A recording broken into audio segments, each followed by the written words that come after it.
I overheard my fiancé laughing. I only said yes for the ring. I'll divorce him after the honeymoon for the real payout. I stayed quiet.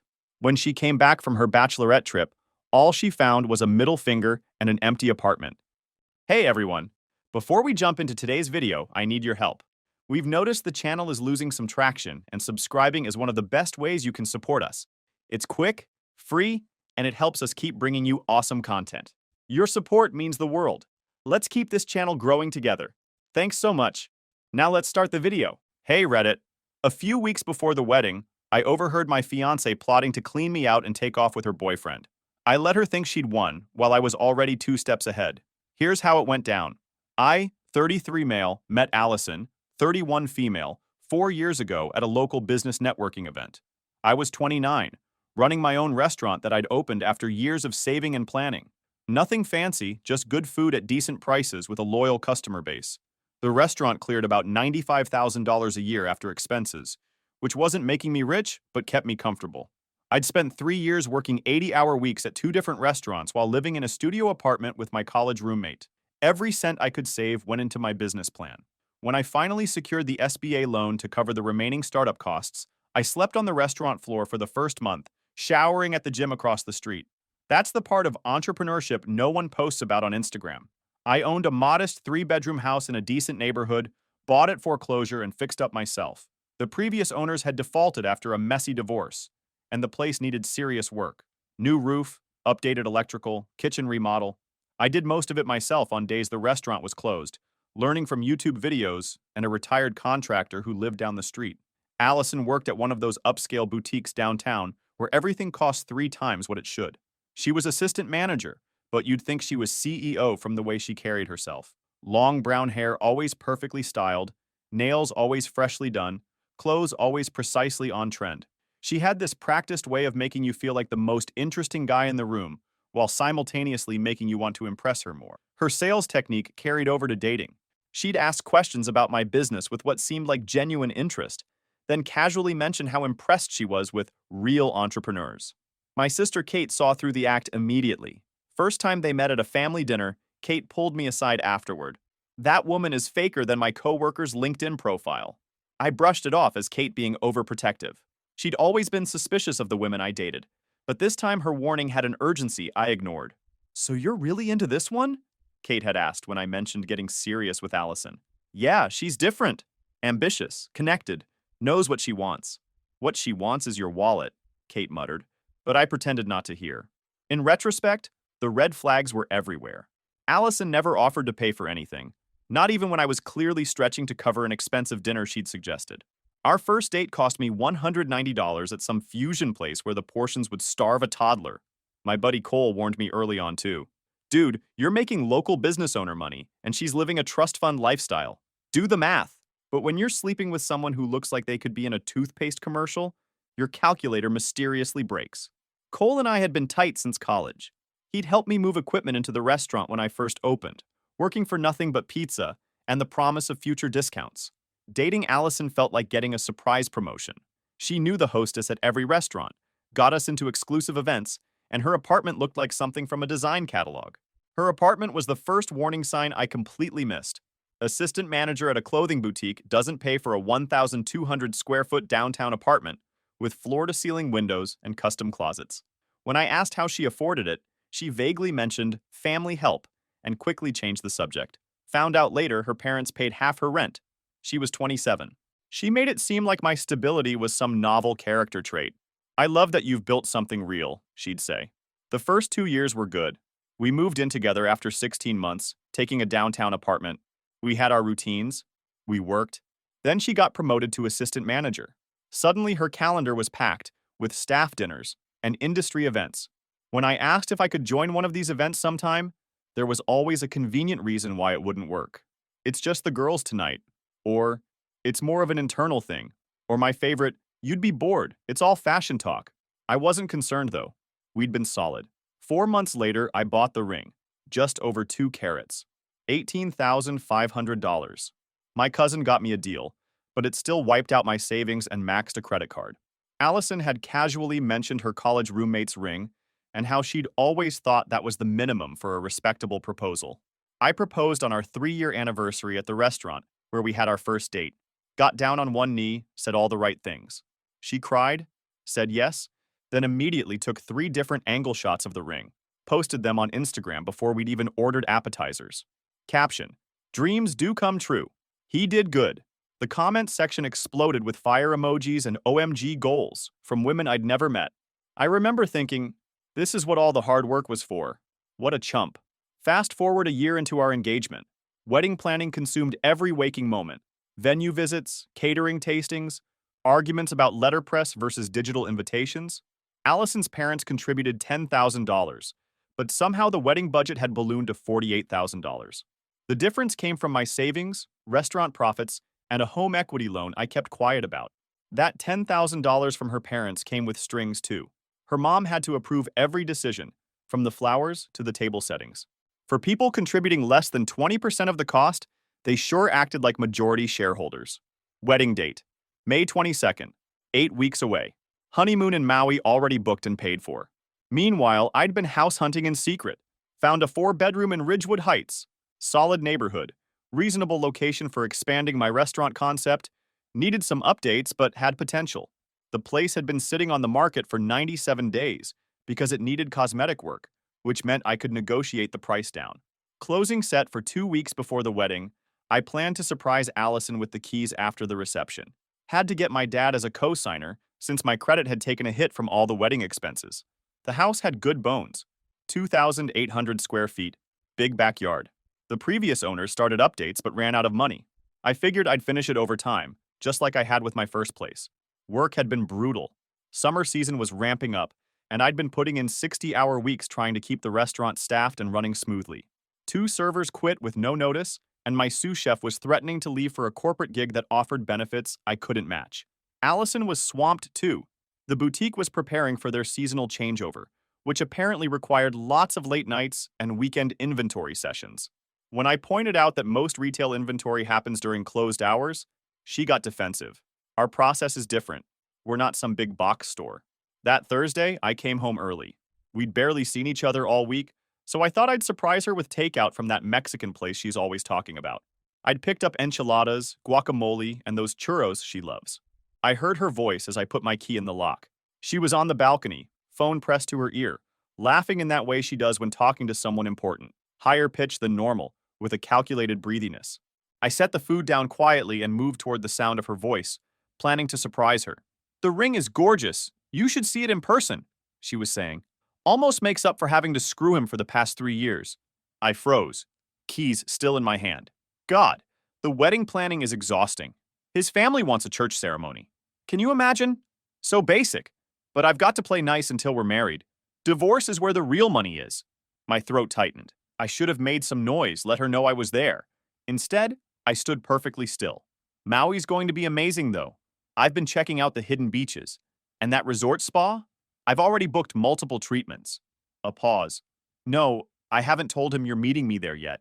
He thinks you're sending me on that business trip to Denver right after we get back. Another pause. I leaned closer to the wall separating us. Of course I've thought it through. I'll tell Chris I need space after the honeymoon, that I rushed into marriage, play the cold feet card. Men are so simple. He'll blame himself. I felt something shift inside me. A fundamental support beam cracking under pressure. Once the house closes, we'll have a shared asset I can claim half of in the separation. Between that and clearing out the joint accounts, I should walk away with enough to set us up nicely while I transition. She laughed again. I know. Just 6 more weeks of playing the doting fiancé. The sex has been so infrequent anyway. He barely notices when I'm not in the mood. I backed away silently, grabbed my keys, and left. The Mexican food sat forgotten on the counter. At that moment, all the hints I ignored suddenly clicked. The mysterious work functions, the private phone calls that ended abruptly when I entered the room, the gradual loss of interest in physical intimacy with me, the random business trips with her boutique manager that never seemed to produce any actual business results. I drove to Cole's place. He'd been my best friend since college, was going to be my best man. Found him in his garage, working on his motorcycle. "You look like someone just shit in your coffee," he said when he saw my face. "I need a drink," was all I replied. 3 drinks later, I told him everything. The phone call. The plan to clean out our accounts after the wedding. Someone flying to Maui. the house I'd been ready to surprise her with. Cole listened without interrupting, then said simply, "What's the move? I need to protect myself. Financially, legally, all of it." Cole was tactful enough not to pile on with, "I told you so," but his expression said everything. He'd always thought Allison was using me. Now we had confirmation. "Stay here tonight," he offered. "Spare room's yours. We'll figure it out in the morning." I did.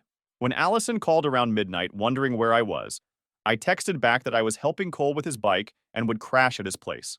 She sent back a kissy face emoji that made me want to throw my phone through the wall. The next morning, we sat at Cole's kitchen table with notepads and laptops, mapping out my escape plan. Cole's an IT guy who'd gone through a nasty breakup 2 years earlier when he caught his girlfriend running a dating profile on the side. So he approached it like debugging malicious code. First, finances. "What's your current setup?" I explained our structure.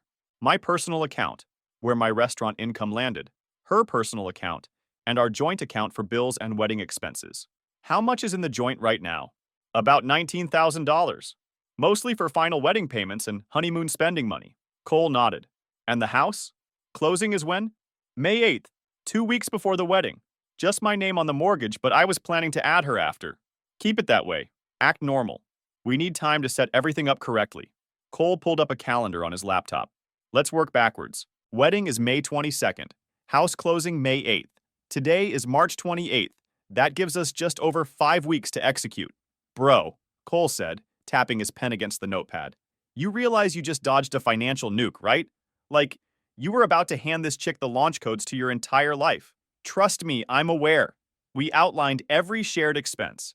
The apartment lease, through December, furniture, mostly purchased together, vacation reservations, wedding vendor contracts. Next, we documented my assets from before the relationship, the restaurant, my saved restaurant earnings, my original house, now rented out. For the next 3 hours, we outlined a strategy. I'd need to secure new accounts at a different bank, document all assets I'd brought into the relationship, prepare to break the apartment lease, figure out which wedding vendors would refund deposits. "This," Cole said, pointing to our list of non-refundable expenses, "is the jerk tax. Consider it the cost of not being financially gutted for the next decade." He was right. Some money would be lost, but I could minimize the damage. It was a small price to pay to escape the trap. We created a timeline. First, open new bank accounts, begin documenting assets. Then secure important documents, begin vendor cancellations. Find storage space, begin slowly moving personal items. Secure housing, notify landlord of lease termination. House closing, final preparations. Finally, execute the move during Allison's bachelorette weekend. That night, I went home like nothing was wrong. Found Allison on the couch, scrolling through honeymoon activities on her iPad. "Babe, what do you think about a private sunset cruise?" she asked, not looking up. "Whatever you want," I replied, and went to take a shower. Standing under the hot water, I thought about how easily the lies had been flowing from her, how convincingly she could look me in the eye while planning my financial destruction. It was both impressive and terrifying. Over dinner, pasta she'd ordered in, Allison rarely cooked, she chatted about wedding details and work drama. At one point, she mentioned the house hunting we'd been doing together. "I really like that place in Briarwood Estates," she said, referring to a neighborhood way above our budget. "I know you thought it was too expensive, but maybe we could revisit it? I'd be willing to pick up extra shifts to help with the mortgage." The calculated performance was remarkable. She'd never once offered to contribute to our housing costs before, but with the wedding approaching, she was laying groundwork to look like an equal financial partner. "We can talk about it after the wedding," I answered noncommittally. "Right now, I'm just focused on getting through all these vendor payments." "You're so practical," she said with a smile that didn't reach her eyes. "That's why we're good together. I dream big, and you figure out how to make it happen." That night, I lay awake beside her, staring at the ceiling, mentally inventorying what in this apartment I actually cared about keeping. The list was surprisingly short. Over the next 2 weeks, I methodically dismantled the life I'd been building with Allison while maintaining the facade that everything was normal. Each day was a carefully calculated series of moves. I opened new accounts, transferred most of my personal savings, and redirected my upcoming restaurant deposits. I retrieved important documents from our apartment during her weekly yoga class and secured a safe deposit box. I called our landlord directly and paid the 2-month penalty to break our lease, effective June 1st. I contracted movers for May 8th, scheduled furniture delivery for the new house, and quietly canceled wedding vendor agreements one by one, collecting whatever refunds were possible. I moved my personal items to my parents' garage in phases, explaining them as wedding gifts that needed storage. Some vendors were surprisingly sympathetic when I explained the situation. I recovered what I could. The venue kept most of the money. At home, I was the same old Chris, occasionally distracted by work but generally supportive of wedding decisions. I agreed to the overpriced wedding planner, confirmed my tux fitting, nodded along to discussions about signature cocktails. Do you think your cousin Jim might be seated too close to the bar? Allison asked one evening. I'm worried he'll drink too much and make a scene. I'm sure it'll be fine, I replied, knowing none of it would ever happen. The mental separation was already complete. I looked at her and felt nothing. No anger, no sadness, just recognition that I was dealing with someone fundamentally dishonest. It was almost fascinating, watching her perform the role of devoted fiancée while I knew what she really thought of me. The closing on the house went smoothly. Got the keys on a Friday afternoon. Drove straight there and walked through the empty rooms, trying to imagine the life I'd planned versus the one I was now facing. The difference didn't feel as stark as I expected. That weekend was Allison's bachelorette party in Miami. The moment her Uber pulled away, I sprang into action. The movers arrived 30 minutes later. 4 hours later, everything I cared about was loaded into a truck headed for the new house. I'd carefully sorted through our possessions during the preceding weeks, made lists of what was mine before the relationship, what we'd purchased together, and what I was willing to surrender to avoid complications. In the end, I took my clothes, personal items, family heirlooms, and a few pieces of furniture I'd owned pre-Allison, left behind the expensive sectional sofa she'd insisted on, the dining table we'd spent too much on, and most of the kitchen items. What remained were easily replaceable items and things we'd purchased together that I was happy to leave behind. Before I left, I wrote a note. I drew a middle finger on a piece of paper and wrote beneath it, "Weddings canceled? I heard your call." I left it on the kitchen counter next to her engagement ring. Then I went to my new house, where Cole was waiting with a case of drinks and a PlayStation he'd brought over. We ordered pizza, sat on camping chairs in my empty living room, and played Madden until 2 a.m.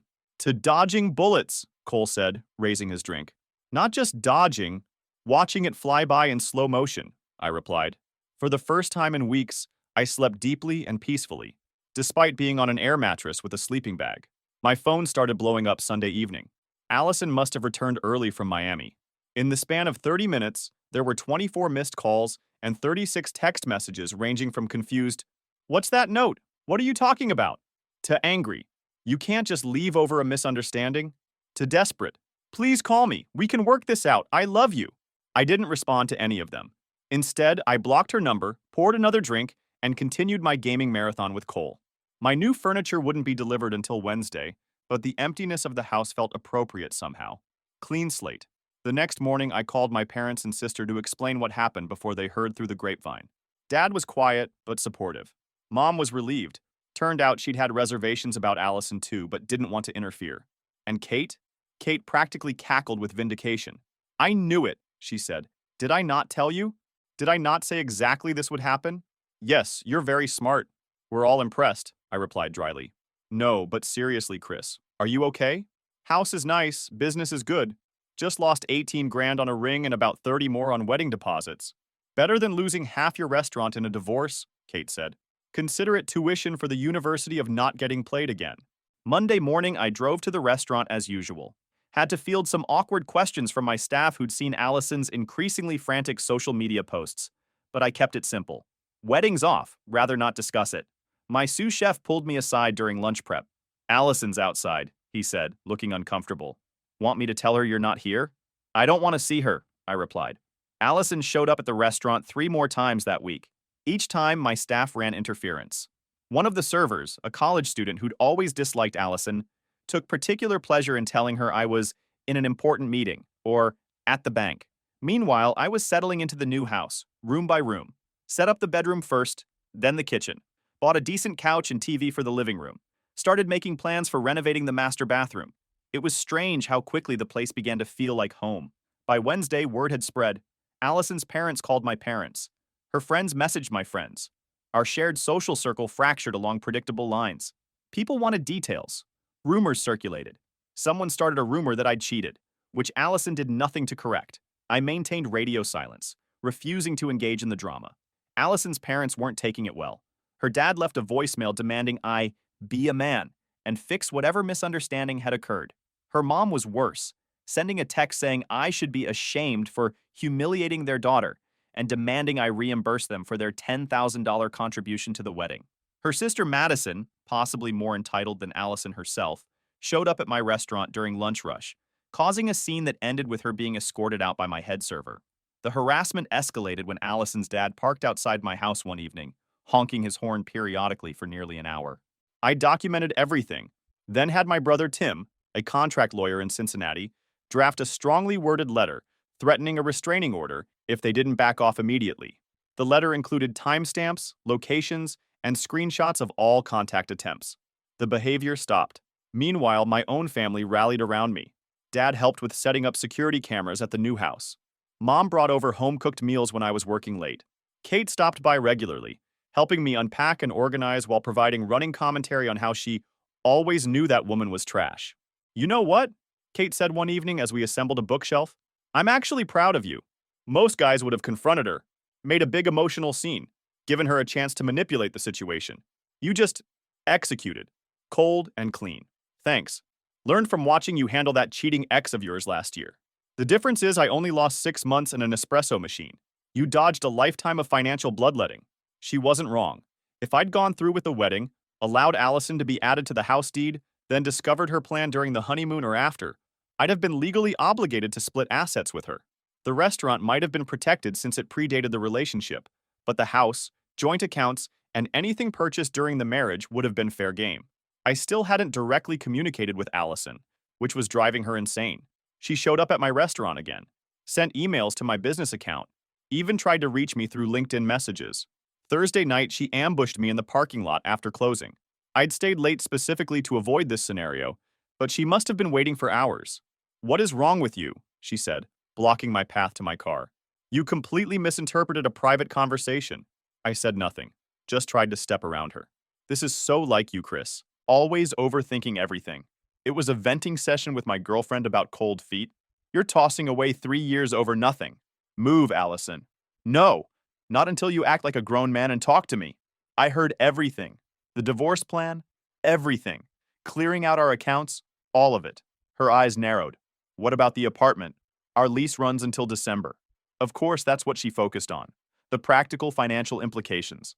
Not the betrayal, not the emotional damage, but the apartment lease. "I paid the penalty to break it. You have until June 1st to find a new place." "You what?" "You don't get to make unilateral decisions about—" "We're not married. I can do whatever I want with my money. Speaking of which, I've transferred my money from all joint accounts. The wedding's canceled, vendors notified. It's done." She switched tactics, started with the waterworks. "Chris, please, I made a mistake. I was scared about the wedding, feeling trapped. People say stupid things when they're scared." I almost admired the performance. If I hadn't heard her laughing about defrauding me, I might have believed it. "People don't accidentally formulate detailed plans to clean out someone's bank accounts," I replied flatly. "They don't accidentally arrange for their lover to meet them on their honeymoon. You'll regret this. People already think you cheated. I could make things very difficult for your business. Try it. I've got recordings of everything, including that phone call." Her face paled. "You were spying on me? Number I came home early and heard you accidentally. Everything after that was just protecting myself." As I drove away, I saw her in my rearview mirror, face twisted in the particular expression of someone who's always gotten her way and suddenly isn't. Meanwhile, I was settling into my new house. Furniture delivered, internet connected. Started establishing routines that didn't involve Allison. Her absence became normal. I hired a landscaping service to tackle the overgrown backyard. Started planning renovations for the master bathroom. Jacuzzi tub, double vanity, heated floor tiles. Things Allison would have loved, but that I was now doing entirely for myself. Friday night, Cole came over with wings from that sports bar we used to hit during football season. "So, about that honeymoon," he started. "What about it? You already paid for the hotel room. First-class seat is non-refundable." I nodded, not seeing his point. "Well, I happen to have some vacation days saved up, and about $800 in travel points. You're suggesting we go to Maui? I'm suggesting we take what's already paid for. I book a separate ticket with my points, and we enjoy the heck out of an overpriced resort with an open bar." At first, it seemed ridiculous, but the more I thought about it, the more perfect it became. The final middle finger to Allison's plans. "Hell yeah," I said. The next morning, I booked him a ticket using his travel points, plus some cash to cover the difference. The hotel room remained in my name. Everything else stayed intact. Our flight was still scheduled for what would have been 3 days after my wedding. Allison found out, of course. One of her bridesmaids worked for a travel agency and saw the hotel reservation was still active while the connecting flights had changed. That sparked a new barrage of attempts to contact me, this time with a nastier edge. "You're taking your friend on our honeymoon? What kind of pathetic loser does that? You can't do this shit." Read one text from an unknown number, presumably a new phone since I'd blocked her main one. I blocked that number too and continued with my plans. Canceled the tux rentals. Notified the venue and vendors that the wedding was off. Some deposits were refundable, most weren't. The financial damage was substantial, but manageable. Between non-refundable deposits, the engagement ring, and breaking the lease, I'd lost around $50,000. But compared to what a divorce would have cost me, pocket change. I'd started meeting with my accountant weekly to reorganize my finances. Restaurant profits were up 15% year over year, and without Allison's expenses to cover, I could reinvest more into the business. Started exploring a catering division that could significantly boost revenue without requiring a second location. The remaining wedding invitations sat in a box in my garage. I'd canceled the order, but the first batch had already been printed and delivered. 50 elegant cream-colored cards with foil stamping and letterpress details. $12 per invitation. I kept them as a reminder of what bullet I'd dodged. During the final countdown to what would have been the wedding, Allison's attempts at contact grew more desperate. She sent a carefully crafted email apologizing for anything that might have hurt me, without actually acknowledging what she'd done. Classic non-apology apology. Tried to frame the whole thing as a misunderstanding, how she sometimes says things she doesn't mean when stressed about the wedding. Her bridesmaids launched a coordinated campaign to reason with me. 4 different women I barely knew sending long text messages about how I was throwing away something special, and how Allison was devastated. Not one of them mentioned the actual reason I'd left. Allison had clearly crafted a narrative where she was the victim of my irrational behavior. The scheduled wedding day came and went. I spent it at the restaurant, running a special that sold out by 7 p.m. That night, I sat on my new deck with a sparkling water, scrolling through house renovation ideas on my tablet. Didn't feel a thing except relief. The Maui trip was exactly what I needed. Beach, relaxation, and distance from the shitstorm I'd left behind. Cole and I hiked, snorkeled, and hit every happy hour within a 5-mile radius of the resort. Posted just enough vacation photos to social media to ensure maximum irritation back home. "Think she's seeing those posts?" Cole asked as we sat at the pool bar. Third round of pina coladas in progress. Guaranteed. I've gotten 11 blocked calls from different numbers since we posted that sunset pic. The resort was everything Allison had said. Infinity pools overlooking the ocean, premium service, luxury amenities. And while I'd normally consider it an extravagant waste of money, I allowed myself to enjoy it. This vacation wasn't just leisure. It was declaring financial independence from a relationship that had been slowly bleeding me dry. By the pool, I made conversation with a retired investment banker who'd brought his adult kids on vacation. He mentioned he was looking to invest in local businesses with growth potential. "What kind of returns does a restaurant typically generate?" he asked casually. 2 hours later, we'd exchanged contact information and planned to meet when we both returned home. Sometimes opportunity finds you when you're not desperately trying to impress someone else. Returned to find my new life taking shape. The restaurant was seeing increased business from the new supplier deal. The house was coming together room by room. I'd even started playing basketball again on Wednesday nights. My sous chef had implemented a new rotating specials menu that was bringing in customers during traditionally slow weeknights. My landlord offered to discuss a 10-year lease renewal with favorable terms. Even my credit score was recovering from the wedding finance fiasco. Months passed. The Allison chapter began to feel like distant history, something that happened to a different version of me. I'd deleted most social media, keeping only what was necessary for the restaurant, so I had no idea what was happening in her life. Frankly, I didn't care. Then one night, I ran into Matt, one of the few mutual friends who'd stayed neutral during the breakup. We were at the same sports bar catching a game. He slid into the seat next to me during halftime. "Heard anything about Allison lately?" he asked cautiously. "Not a thing, don't want to."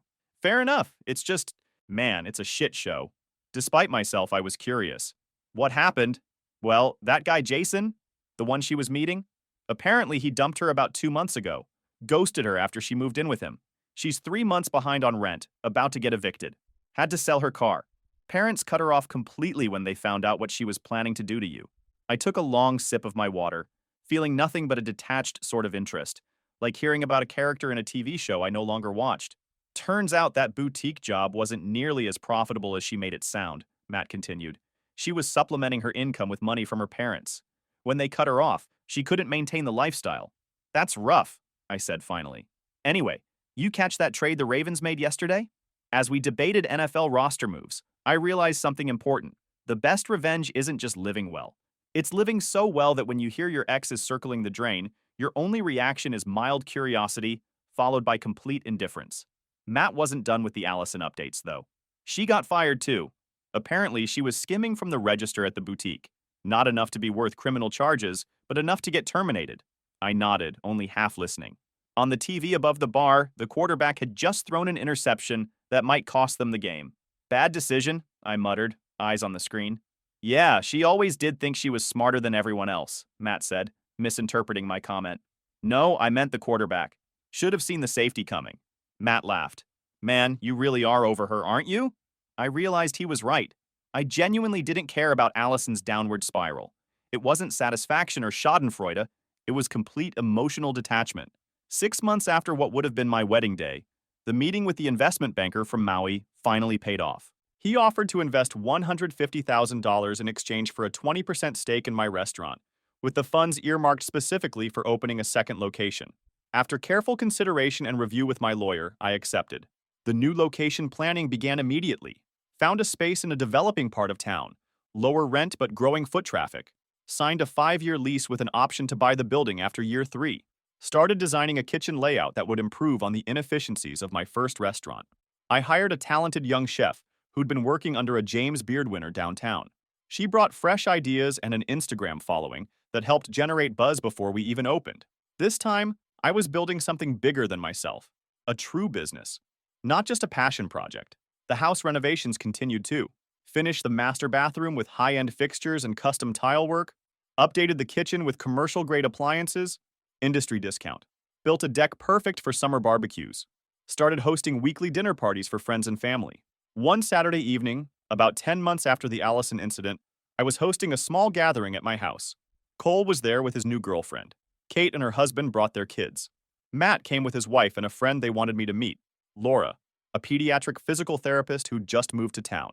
As I was grilling steaks and keeping an eye on the corn, timing is everything, Laura came over to offer help. Kate tells me you own a restaurant, she said, expertly turning the corn without being asked. Pretty impressive for someone our age. Thanks, it's been a journey. I bet. I just opened my own practice and the administrative side is kicking my butt. Any advice? We talked business operations through dinner. She wanted to know about systems, efficiency, work-life balance. Asked smart questions about profit margins and growth strategies. Never once mentioned how my achievements might benefit her.